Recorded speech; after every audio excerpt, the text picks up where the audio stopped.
आज हम बात करने वाले हैं एक ऐसी कमाल के प्रशासनिक व्यवस्था की जो, सोचिए, 1000 साल से भी ज्यादा चली। है ना कमाल की बात? और यहीं से हमारी कहानी का सबसे दिलचस्प सवाल शुरू होता है।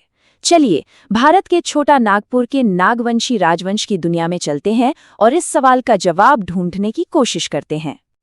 तो हम इसके पूरे सफर को देखेंगे, इसकी शुरुआत से लेकर ये काम कैसे करती थी, फिर मुगलों और अंग्रेजों का क्या असर पड़ा और आखिर में इसकी विरासत क्या रही।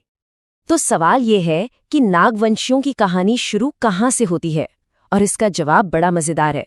दरअसल ये कहानी उनसे भी पहले मुंडा लोगों के साथ शुरू होती है। और ये वाकई एक बहुत ही स्मार्ट मूव था।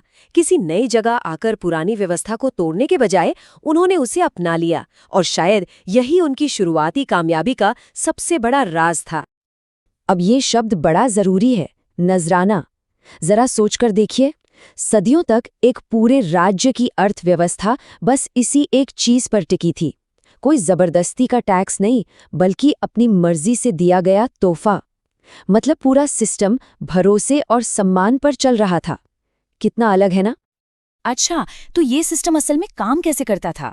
चलिए, इसे बिल्कुल जमीनी स्तर से, यानी ग्रॉस रूट्स लेवल से समझते हैं। ये जो स्ट्रक्चर था ना, ये आम राजशाही जैसा बिल्कुल नहीं था। यहाँ पावर ऊपर से नीचे नहीं, बल्कि नीचे से ऊपर की तरफ जाती थी। राजा कोई तानाशाह नहीं था, बल्कि वो एक तरह का कोऑर्डिनेटर था जो सबको साथ लेकर चलता था। ये सिर्फ नाम या पद नहीं थे, ये वो लोग थे जो इस पूरे सिस्टम की रीढ़ थे। यही वो कड़ी थी जो पक्का करती थी कि शासन की डोर हमेशा आम लोगों, स्थानीय समुदायों के हाथ में रहे।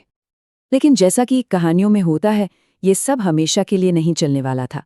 इस शांत आत्मनिर्भर दुनिया पर जल्द ही एक बड़ा बाहरी दबाव आने वाला था, और यहीं से सब कुछ बदलने की शुरुआत हुई। ये साल याद रखने वाला है, 1585। ये वो टर्निंग पॉइंट था, वो लम्हा था जब मुगलों के आने से इस राज्य के काम करने का तरीका हमेशा हमेशा के लिए बदल गया। और ये देखिए, यहाँ ये बदलाव बिल्कुल साफ दिखता है। कहाँ पहले लोग अपनी मर्जी से भेंट देते थे और कहाँ अब एक तयशुदा रेगुलर टैक्स देना जरूरी हो गया था। इसे कहते हैं मालगुजारी। और जाहिर है, जब टैक्स होगा तो उसे वसूलने वाले भी होंगे। तो जागीरदारों का एक नया सिस्टम खड़ा हो गया। देखिए, ये सिर्फ पैसों का मामला नहीं था, ये तो उस समाज की जड़ों पर हमला करने जैसा था। जो पारंपरिक भूयहरी जमीन का सिस्टम था, जो सदियों से चला आ रहा था, वो अब टूटने लगा था। जमीन के अधिकार, समाज का ढांचा, सब कुछ दांव पर लग गया था। अच्छा, मुगलों के बाद कहानी खत्म नहीं हुई। उनका असर जैसे ही कम हुआ, एक और बड़ी ताकत ने दस्तक दी, अंग्रेज। और उन्होंने तो आकर जो कुछ भी बचा खुचा था, उसे पूरी तरह से बदलने का काम किया। ये साल देखिए, 1765।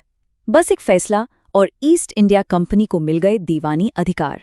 इसका मतलब ये कि जो नागवंशी राजा सदियों से अपने इलाके के मालिक थे, वो अब पटना में बैठी एक ब्रिटिश काउंसिल को रिपोर्ट करने लगे।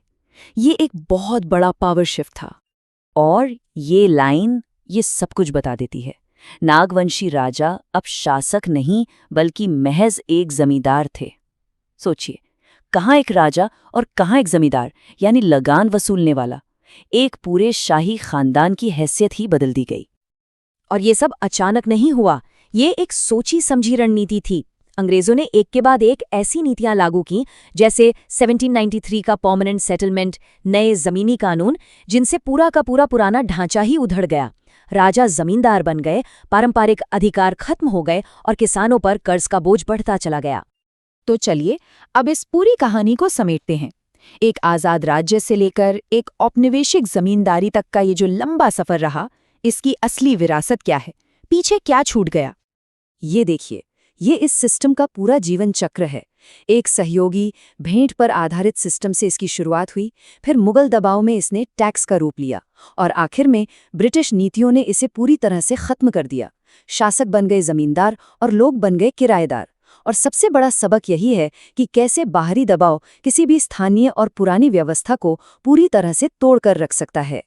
और आखिर में ये एक बड़ा सवाल हमारे सामने खड़ा होता है कि जब सदियों से चली आ रही किसी स्थानीय व्यवस्था की जगह कोई बाहरी विदेशी सिस्टम ले लेता है, तो हम असल में क्या खो देते हैं? क्या सिर्फ एक ढांचा खत्म होता है या उससे कहीं ज्यादा कुछ और भी?